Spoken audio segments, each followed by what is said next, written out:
ஈஸ்வரி, எங்க போயிட்டு வர? அம்மா, உங்ககிட்ட கொஞ்சம் தனியா பேசணும். ஏன்? எதுக்கு என்ன தனியா கூப்பிட்டு இப்ப பேசணும்? வாழ சொல்றல்ல.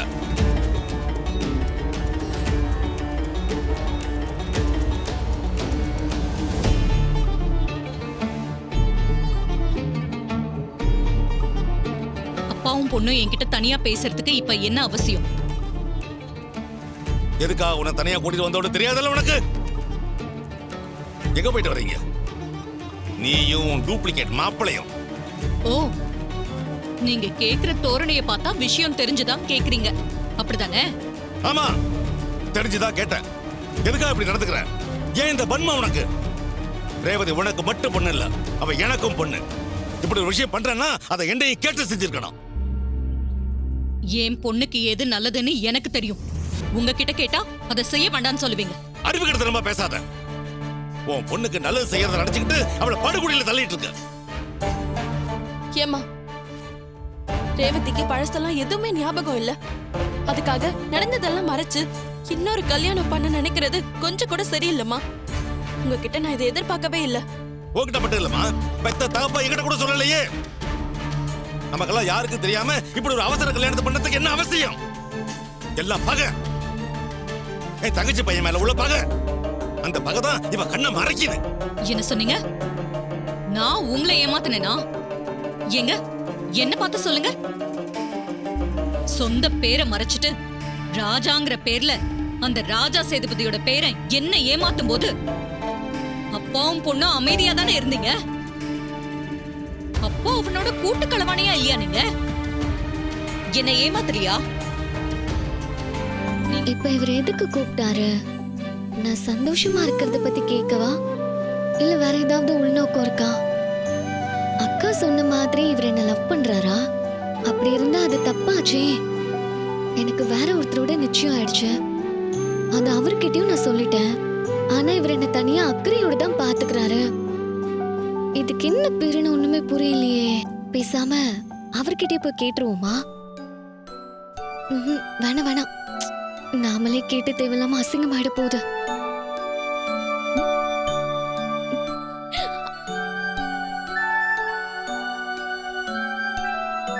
என்னங்க மனசுக்குள்ளே ஏதோ பேசிட்டு இருக்கீங்க?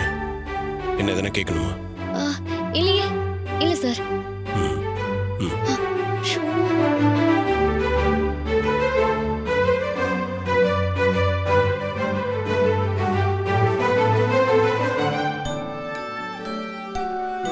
என்ன இந்த மனுஷன் மைண்ட் வாய்ஸ் எல்லாம் கேட்ச் பண்றாரு? இவர்கிட்ட கொஞ்சம் ஜாக்கிரதையா தான் இருக்கணும். எம்டி ரூம்குள்ள இவ போயிட்டு வரப்பெல்லாம் இவளை கொன்னுடலான்னு எனக்கு அப்படி கோபம் வருது. ஏன் ஆளை இவ எதுக்கு போய் அடிக்கடி பார்த்துட்டு வரா? இவளுக்கு கல்யாணம் ஆனா நம்ம ரூட்டு கிளியர் ஆகும்னு பார்த்தா கல்யாணம் நடக்காம சொதப்பிடுச்சு. என் வயிற்றுச்சல கொட்டிக்கவே இப்படிலாம் நடக்குது. இவளுக்கு எப்படியாவது கல்யாணம் நடந்துடணும்னு எம்டி சார் லிஃப்ட்ல அரெஸ்ட் பண்ண மாதிரி எல்லாம் செஞ்சு வச்சேன்.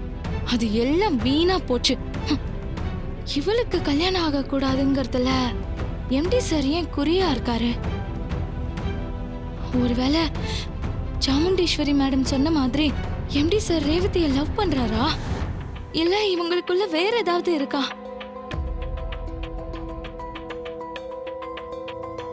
இத முதல்ல கண்டுபிடிச்சே ஆகணும்.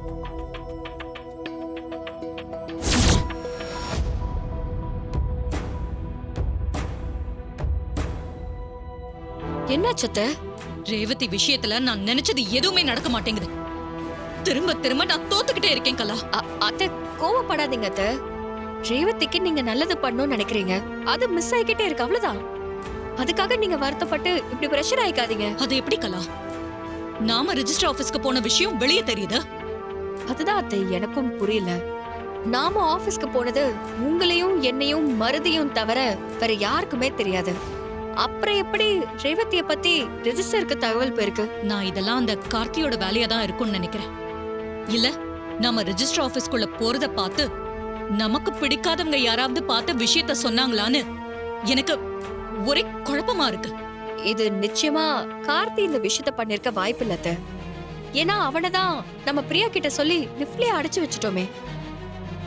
இல்ல கலா, நீ என்னதான் இந்த விஷயத்துல கார்த்தி இன்வால்வ் ஆகலன்னு சொன்னாலும் என் மனசு அவன் தான் இதை பண்ணிருப்பான்னு ஸ்ட்ராங்கா நம்புது. அத்தை, ஒருவேளை உங்களுக்கு கார்த்தி மேல டவுட் இருந்தா நம்ம நேரா ரெஜிஸ்டர் ஆபீஸ்க்கு போய் அவர்கிட்டயே உங்களுக்கு கால் பண்ணி எங்க பொண்ணை பத்தி தப்பா சொன்னது யாருன்னு நேரா கேப்போம். என்ன கலானி, நான் தான் அவர்கிட்ட 1000 தடவை கேட்டேனே, அவர் சொல்ல மாட்டேன்ட்டாரு. நாம கொண்டு போன டாக்குமெண்ட்ஸே கிழிச்சு போட்டுட்டாரு. ஒருவேளை மாமா, ரோஹிணி இல்ல மயிலு இவங்க யாராவது ரெஜிஸ்டருக்கு கால் பண்ணி ரேவதியை பத்தின உண்மையை சொல்லிருப்பாங்களோ, இந்த கல்யாணத்தை நிறுத்திருப்பாங்களோ? இல்ல, ஒரு நாளும் என் வீட்டு ஆளுங்க எனக்கு எதிரா எதுவும் பண்ண மாட்டாங்க.